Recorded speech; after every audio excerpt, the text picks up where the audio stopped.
Embracing discomfort for quantum growth using our change strategies. What if the greatest frontier isn't a new country or a new technology, but the borders of your own mind? Today, you'll discover how to unlock growth that is faster, deeper, and more lasting than anything you've experienced before. By watching this video, you'll learn the Power Matrix framework, how to harness sustainable social intelligence, SSQ, emotional ethical intelligence, EEQ, and AI-powered intelligence, AIQ, to step beyond comfort zones and transform discomfort into the very fuel of your success. This is not abstract philosophy. You'll walk away knowing why your comfort zone is the invisible prison holding you back, how strategic discomfort reshapes your brain and builds resilience, the global and personal stories that prove transformation happens when you cross borders, both literal and mental, and how to apply the Power Matrix to engineer growth in your career, relationships, and leadership. Stay with me, because by the end, you'll see discomfort not as an enemy, but as an ally. You'll see yourself not as a passive learner, but as an alchemist, forging capability in the furnace of intentional challenge. The comfort zone is beautiful, but nothing grows there. Act 1. The spark of transformation is not the same as education. You can memorize 1,000 facts and remain unchanged. True transformation is when your worldview, your habits, your inner compass shift so profoundly that you become someone new. Jack Mezirow, the scholar of transformative learning, argued that change begins in disorienting dilemmas, the moments when your assumptions collapse and you're forced to rebuild a truer, wider understanding. Think of it as stepping into darkness with only a candle. It's unsettling. It's disorienting. But in that moment, your senses heighten, your awareness sharpens, and suddenly, you see what was invisible before. The tragedy, most people avoid these moments. They cling to comfort like sailors hugging the shore, never daring to discover new worlds. Yet history, from Odysseus to Elon Musk, shows us that all growth is born at the edge of discomfort. And here lies the promise of the Power Matrix. By balancing SSQ, EEQ, and AIQ, you can make that discomfort not chaotic, but constructive, not random, but strategic, not dangerous, but deeply empowering. Act 2. Embracing discomfort. Globally and locally imagine 2 maps laid on a table. One is geographic, coasts, mountain passes, borderlines. The other is internal, habits, certainties, the neat little habits that carry us from day to day. Too many of us treat the two as entirely separate. Travel outward for novelty, keep inward life safe. The most powerful leaders know the maps are the same territory. Move across the world and your inner borders move with you. Step across an inner border and the world changes too. Start with a European corridor I love, Erasmus. This is not a marketing slogan, it's a social laboratory. In 2022, the Erasmus Plus program delivered more than 1.2 million mobility opportunities, a living experiment in intentional discomfort. Students uprooted, languages tangled, routines broken. That mass exposure matters because it is measurable. The European Commission's impact work shows that mobility improves employability, skills, and civic engagement. Students return not merely with photos, but with cognitive flexibility, cross-cultural competence, and stronger labour market outcomes. Erasmus plus European Union, let me paint a scene. A Portuguese student arrives in Krakow for a semester, disoriented, misreading jokes, missing foods of home. She flinches at the first bureaucratic form. Within weeks, she is in a seminar arguing in broken Polish, negotiating living costs, improvising a friendship network. 3 months later, she stands at the tram stop and realizes the panic has softened. She can hold ambiguity. She can speak in 3 new ways. That's not soft experience, it's cognitive rewiring. The academic literature on intercultural competence shows these experiences systematically improve perspective-taking and adaptive judgment, not vague empathy, but measurable competence employers prize. MCC.edu contrast Europe with a second map, the United States. The scale looks different. In 2022 to 23, roughly 280,000 US students studied abroad for credit, far fewer proportionally than the numbers mobilized inside Erasmus jurisdictions, and still barely 1% of the American undergraduate population. Yet the payoff is striking. Surveys of alumni consistently report that study abroad experiences boost employability, creativity, and cross-cultural adaptability. The same raw material that becomes leaders' durable advantage in a global marketplace. IEE Open Doors Study Abroad.ucmerst.edu. Why does discomfort work? Because the brain is a sculptor of experience. We now know from psychology and neuroscience that performance and arousal follow a curving truth. A little stress sharpens, too much breaks. This is the Yerkes-Dodson inverted U. The sweet spot is not numbness, but the edge of manageable challenge.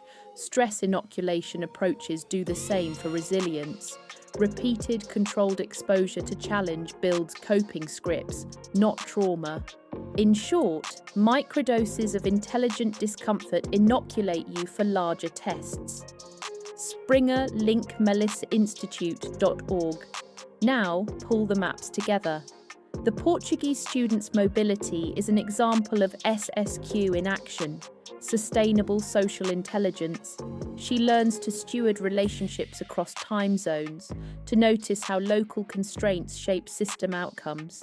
Her discomfort becomes a strategic resource for future collective problem solving. The Silicon Valley founder, think Jobs or Musk, models a different but complementary pattern: repeated, self-imposed risk, voluntary scarcity in the service of mastery. Jobs' odd choices, a college dropout who studied calligraphy, the man who slept on floors during early Apple days, were not romantic suffering. They were experiments in focused constraint. Musk's near bankruptcy, the sleepless months when production lines failed, were not accident. They were repeated stress tests that taught him what systems would break and how to rebuild them. But here's the critical, non-romantic point. Discomfort is not a magic potion you swallow once. The research on deliberate practice tells us the same thing, instrumental to skill. Gains come from structured, repeated, feedback-rich challenge, not from random hardship. Leaders who succeed turn discomfort into disciplined rehearsal. They do not merely risk, they measure, they iterate, and they scale competence. Frontiers. There is a final, urgent nuance: inequality of discomfort. Data from entrepreneurship and funding studies show the world does not treat all risk equally. Some groups are penalized for failure, others rewarded. Recent research highlights how women and minority founders may face harsher consequences after failure, meaning that strategic discomfort can be a ladder for some and a trap for others if systems don't contain fairness and safety nets. This is why EEQ, emotional ethical intelligence, must sit beside SSQ and AIQ. The matrix is coherent only when institutions redistribute risk and build just feedback loops. Investopedia Harvard Business Review. So what is the viral insight you can make your audience feel in 30 seconds? It is this: the world's most reliable accelerator is chosen discomfort, but chosen intelligently. Europe's Erasmus mobilizes millions to practice it systemically. The US sees pockets of it in ambitious entrepreneurs and study abroad alumni. Neuroscience, education research, and organizational science all point the same way. Micro-challenging your capacities with measurement and social support rewires judgment, increases adaptability, and creates the rarest human capital of our time. The person who can lead a diverse team through ambiguity and still make ethical, durable decisions. That is the Power Matrix promise. Use SSQ to design the ecosystem, EEQ to humanize the pain, and AIQ to amplify learning loops. Do that, and discomfort stops being a hazard and becomes your clearest signal of where to invest effort next. The greater the controlled challenge, the larger the growth, but only if the system around you contains learning, safety, and ethics. That is the lesson the maps teach, the lesson that will make leaders not only more capable, but harder to replace. If you feel the fire of growth, subscribe now and join the Power Matrix community. Share this video with someone who's ready to break borders. Act 3, Beyond Borders, the Power Matrix in motion. The Power Matrix teaches us how to metabolize discomfort into growth. SSQ, Sustainable Social Intelligence. Facing others' needs and cultures builds adaptability and humility. That's why global exchanges, international teams, and community immersion stretch you. EQ, Emotional Ethical Intelligence. Facing uncomfortable truths in yourself, jealousy, fear, bias, forces ethical growth. Leaders like Nelson Mandela grew not by avoiding pain, but by facing it with dignity. AIQ, AI-powered intelligence. Facing technological shifts with curiosity instead of fear. Learn AI tools not as threats, but as partners, extending your intelligence. Together, these make discomfort a system, not a crisis. Shattering personal comfort zones. There are people whose names become maps, landmarks you can orient by when storms come. Oprah Winfrey is one of those names. Say the name and 1,000 human stories arrive. Hunger, shame, the hollow ache of not being seen. Yet the story that matters for leaders is not only what happened to her, it is what she did with what happened. Oprah was born into poverty in rural Mississippi. A child who learned early that survival required inventiveness, that dignity could be cobbled from the smallest rituals. When the world told her she was too much or too little, when a producer once reportedly deemed her unfit for television, she did not vanish into the smallness of that verdict. She treated the sting as instruction. The firing was not a tombstone, it was an unexpected door. Vogue, hear me.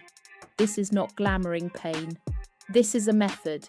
The genius of Oprah's life is the way she converted humiliation into craft. She took the tender, dangerous thing, vulnerability, and learned to inhabit it like an instrument.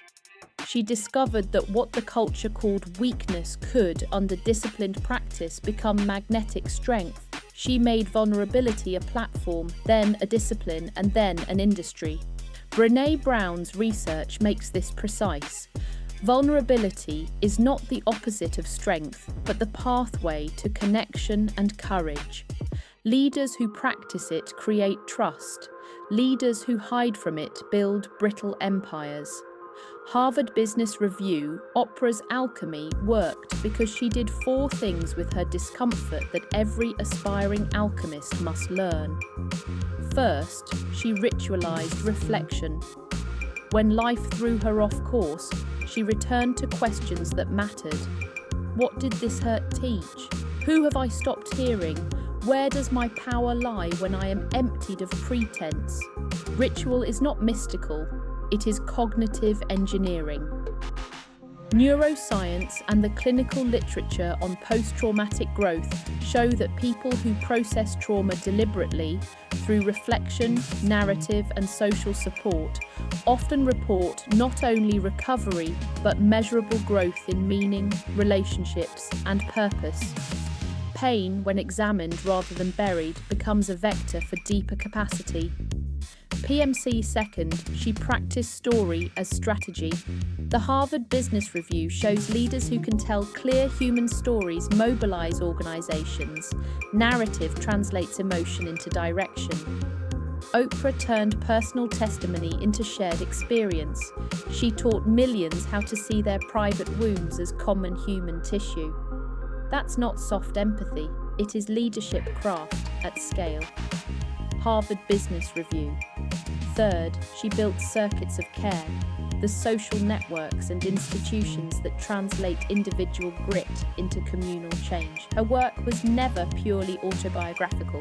The talk show was a public workshop in ethical attention, bringing voices to the center, giving them witness, then converting witness into action. This is SSQ in practice, stewarding networks so that individual discomfort becomes collective competence. Fourth, she scaled with intelligence. Oprah's brand today is not only cultural, it is economic, a rare example of influence converted into durable enterprise.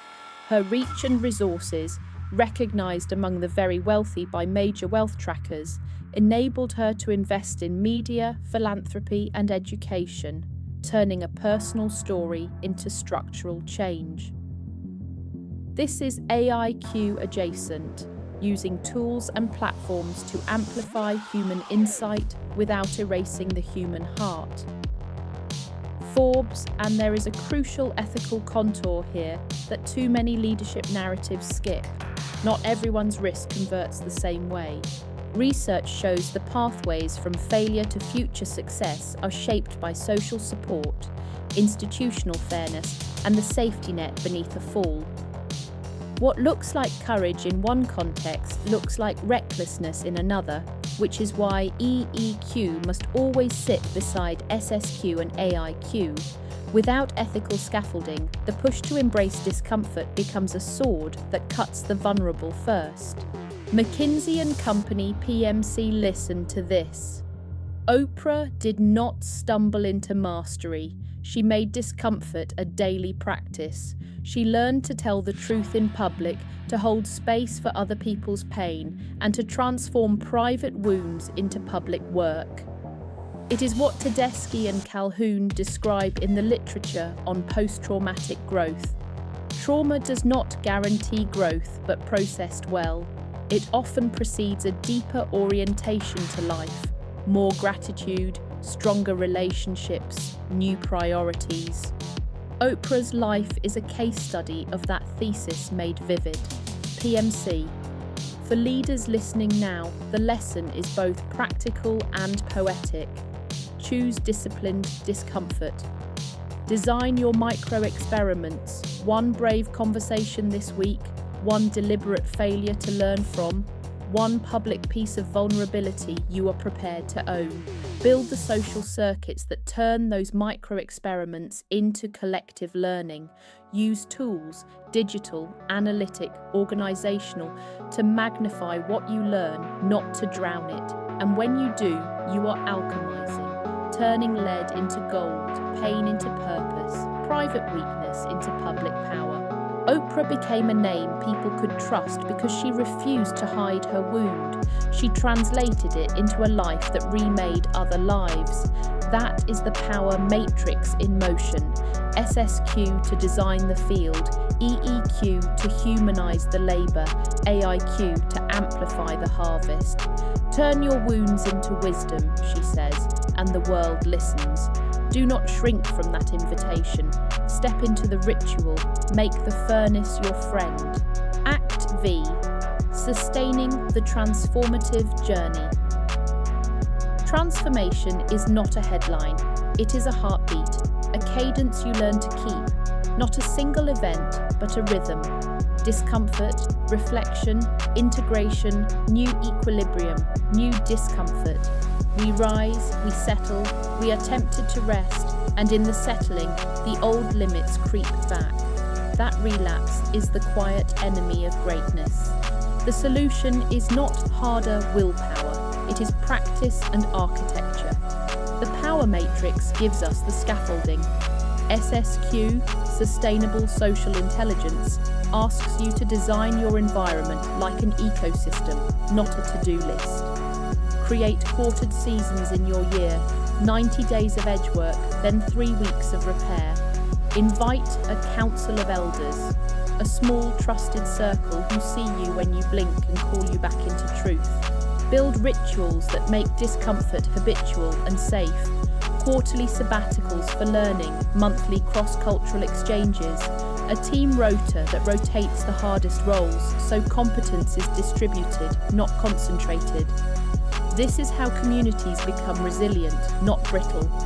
EEQ, Emotional Ethical Intelligence, is the inner workshop. Reflection is not navel-gazing, it is interrogation with kindness. Keep 3 practices, a nightly ledger, 2 wins, 1 learning, mirror conversations, speak your day aloud to a trusted witness, moral audits. Once a month, test a decision against your 7-generation question.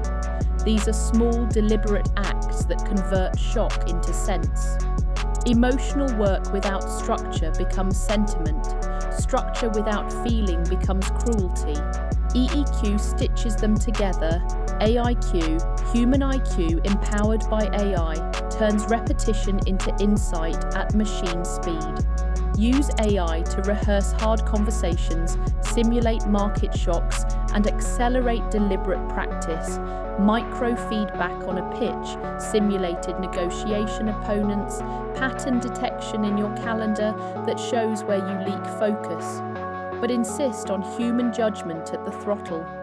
Treat AI as rehearsal, not verdict. As an amplifier, not an arbiter. Neuroscience gives us the why. Learning consolidates in cycles. Stress, recovery, consolidation. Forge the cycle. The most resilient leaders I know treat adversity like training loads in elite sport. Measured, progressive, with recovery non-negotiable. The old trick of working harder is amateur logic. The alchemist knows to temper heat with cool. Finally, remember what Shakespeare taught us. We are such stuff as dreams are made on, and our little life is rounded with a sleep. Dream, yes, but temper the dream with routine. Make discomfort a discipline, reflection a habit, integration a system. Then watch how small, intelligent shocks compound into dramatic, durable change. Tonight's micro-ritual: choose 1 small discomfort for the week, a hard conversation, a new skill, a public piece of work, and schedule 1 explicit recovery ritual to follow it. Record both. At the end of 7 days, we will know, did you grow or did you merely survive? That question is the pulse of transformation. Now it's your move. Pick 1 discomfort today, a hard conversation, a new skill, an untried risk. Step into it. That's how the matrix begins in your life. And when it does, you won't just grow, you'll transform, beyond borders, beyond comfort, into the future of leadership. Subscribe and like. Bye for now.